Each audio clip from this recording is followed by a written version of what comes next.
Bene data bakundwa b'umwami Yesu Kristo, mwese abakurikira izi nyigisho tubahaye ikaze mu biganiro bya Saveur Divine.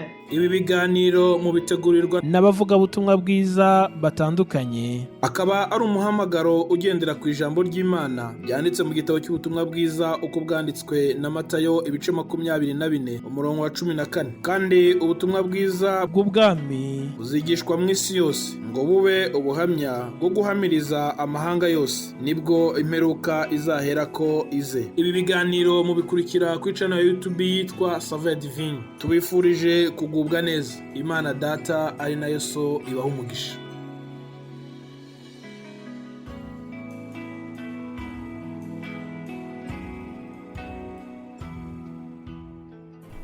Yesu ashimwe nshuti bakundwa, bene data mwese abakurikira iki kiganiro Saveur Divine, ndabaramukije mu izina rya Yesu Kristo.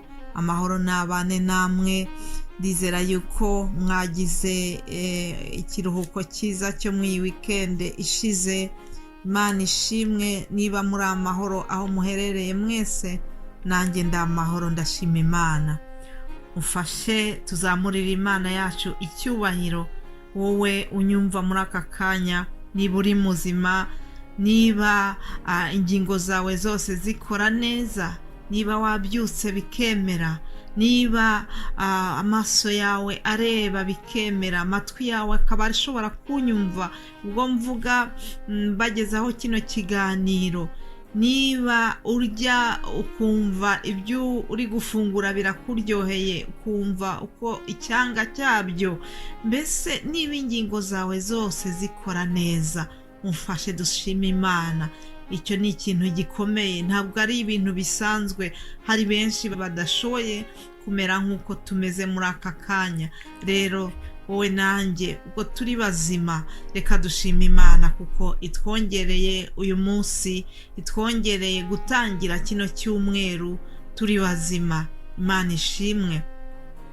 Munyemerere dufunguze icyumweru cyacu aya magambo meza tubona mu rwandiko, nakoze urwandiko n'ubuhanuzi bwa Yeremiya, igitabo cy'umuhanuzi Yeremiya, igice cya 29 umurongo wa 11.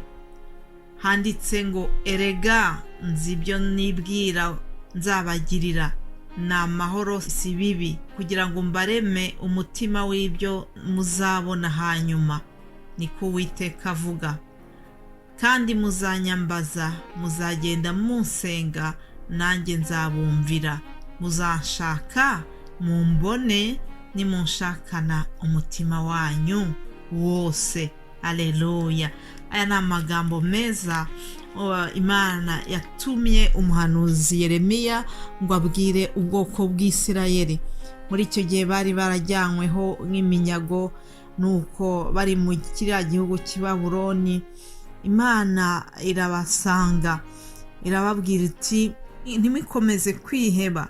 Muri icyo gihe bari bafite abahanuzi benshi b'ibinyoma baza babahanurira, nuko Imana irababwira ngo ntimukemere ko abahanuzi bo muri mwe babahanurira, n'abapfumu banyu bakabayobya, ngo kandi ntimukite ku nzozi mujya murota, ngo kuko babahanurira ibinyoma mu izina ryanjye. Yewe ibi ni ibya kera, byabayeho kera, ariko n'uyu munsi muri iki kinyejana cyacu, muri uyu mwaka wa 2023 turimo, ndabizi yuko hadutse abahanuzi b'ibinyoma, abantu bagenda babeshya abandi, babahanurira bakayobya ubwoko bw'Imana. Ariko tugomba kuba maso. Hanyuma Imana iranababwira ngo kandi ngo ntimukite ku nzozi mujya murota. Hanyuma irababwira ngo kuko babahanurira ibinyoma mu izina ryanjye. Yewe wowe unyumva, ndakwinginze kugira ngo ube maso, ube maso muri iki gihe cy'iminsi ya nyuma. Hateye abantu benshi biyitirira izina rya Yesu, bakavuga yuko Imana yabatumye, ariko Imana iravuga ngo sinabatumye. Niko ivuze hano ku murongo wa 9 w'iki gice twasomye, ngo sinabatumye. Hanyuma arakomeza arababwira ati, njyewe nzi ibyo nibwira kubagirira, ngo ni amahoro si ibibi, ngo kugira ngo mbareme mu mutima w'ibyo muzabona hanyuma. unyumva ndakwifuriza kugira ngo uyizere yuko hari ibyiza Imana ishaka kutugirira. Imana yacu ni Imana y'amahoro. Imana yacu idifitiyeho umugambi mwiza. Uwiteka afite umugambi mwiza ku buzima bwanjye. Nzi neza yuko hari imigambi myiza adufitiye muri iki gihe kigiye kuza, kandi aratubwira ngo muzanyambaza, muzansenga, nanjye nzabumvira. Ndakwinginga kugira ngo ukomeze usenge, kuko Uwiteka dusezeranya muri iri jambo yuko nitumwambaza azatwumvira, ngo kandi nitumushaka tuzamubona. Murongo wa 13 niko watubwiye, muzanshaka mumbone nimunshakana umutima wanyu wose. Mbese uri gushaka Imana gute? Mbese uri gushaka Imana n'umutima wawe wose? Ndakwinginga kugira ngo ushaka Imana wirengagije bya bindi byose bindi bijya bigukurira. Jambo rimwe rindi rikatubwira ngo dushake ubwami bw'ijuru mbere ya byose, bibindi ngo tuzabyongererwa. Ikibabaje nuko hari igihe abantu dushaka bya bindi by'inyongera akaba ari byo dushyira imbere, ariko ijambo ryaratubwiye ngo tubanze dushake ubwami bw'ijuru. Rero reka tubanze dushake Imana, tuyishaka n'umutima wacu wose, nayo izatwiyereka. Nimunshaka ngo muzanshaka mumbone nimunshakana umutima wanyu wose. Ndakwifuriza kugira ngo utangire iki cyumweru ufitiye iyo ntumbero, ufite iyo objectif yo gushakana Imana n'umutima wawe wose. Imana ishimwe. Nshuti bakundwa, bifurije umugisha w'Imana. Reka dukomeze twumva n'irindi jambo. Hari irindi jambo nshaka kubasangiza riri kumfasha cyane, nifuza yuko twarigenderaho nanone mu gutangira iki cyumweru cyacu. Abafilipi igice cya mbere duhereye ku murongo wa 3 turageza ku murongo wa 6.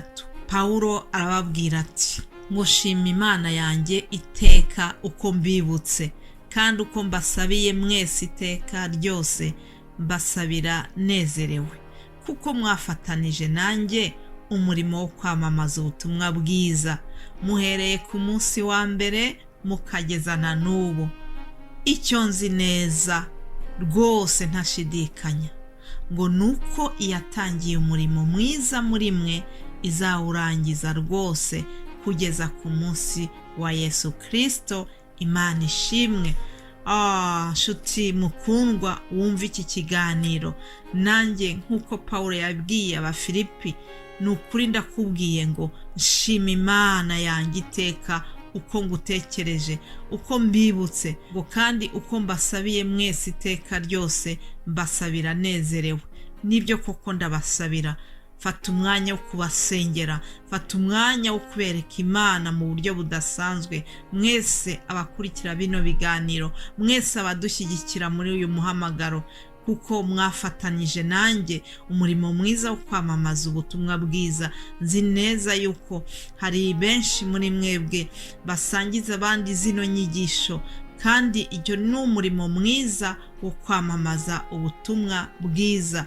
Rero Imana iratubwiye ngo icyo nzi neza rwose ntashidikanya. Haleluya. Nanjye nzi neza rwose ntashidikanya yuko yatangiye umurimo mwiza wo muri Saveur Divine izawurangiza rwose kugeza ku munsi wa Yesu Kristo. Yatangiye umurimo mwiza wo kutugirira neza, yatangiriye umurimo mwiza wo kuduha umugisha w'uburyo bwose, izawurangiza neza. Hari umurimo mwiza Imana yatangiye muri wowe, hari umurimo mwiza Imana yatangiye muri njyewe. Twebwe turi ibishoro by'Imana. Hari igishoro Imana yashyize muri wowe. Ntabwo Imana ishobora guhomba, ntabwo Imana igikorera gutunguka. Oya, kuba ugihari ugihagaze nuko hari icyo ugomba kumarira Imana, hari inyungu Imana ibifitemo. Rero ndagira ngo nturangare, ntugire ikintu cyose cyagukura mu muhamagaro Imana yagushyizemo, ntagire ikintu cyakurangaza, ntagire umuntu wakubeshya. Twabonye hariya muri Yeremiya yuko hariho abahanuzi b'ibinyoma bahanuriraga ubwoko bw'Isirayeli, ariko twebwe tube maso, twishingikirize ku ijambo ry'Imana, nibwo buhanuzi bwonyine butavangiwe. Ndabifuriza kugira ngo nukuri dukomeze twizere Imana, dukomeze tuyikorere tunezerewe, mwese dufatanye iki gikorwa cyiza cyo kwamamaza ubutumwa bwiza. Icyo nzi neza ntashidikanya nuko yatangiye uyu murimo mwiza izawurangiza rwose kugeza ku munsi Yesu Kristo azaba akidushoboze, igihe azafata icyemezo yuko ubuzima bwacu buzaba buhagaze, niwo munsi n'iki gikorwa cyiza kizahagarara. Ariko mu gihe tugifite umwuka w'abazima, turakomeje twese hamwe twagura ubwami bw'ijuru, twese hamwe kandi dukomeze tugira urukundo hagati yacu nk'uko nabibabwiye mu cyumweru cyashize. Imana ishimwe. Muri iki cyumweru tugiye kuza tuzabaganiriza ku ijambo Yesu yabwiye abigishwa be mbere yo kuzamuka asubira mu ijuru. Rero muri Yohana 16:7 tubona Yesu abwira intumwa ze ngo ariko ndababwira ukuri yuko ikizagira icyo kibamarira ari uko ngenda, kuko nintagenda umufasha atazaza aho muri, ariko ningenda nzamuboherereza. Aleluya. Byabaye byiza yuko Yesu agenda asubira mu ijuru. Hari inyungu byaduhaye, hari inyungu zo kuba Yesu yarasubiye mu ijuru, kuko yatwoherereje umufasha ari wo Mwuka Wera. Tuzabiganiraho mu cyumweru gitaha. Yesu abagirire neza, Yesu akomeze abanezeze, mu izina rya Yesu mbisabye. Mugire umunsi mwiza, icyumweru cyiza. Amen.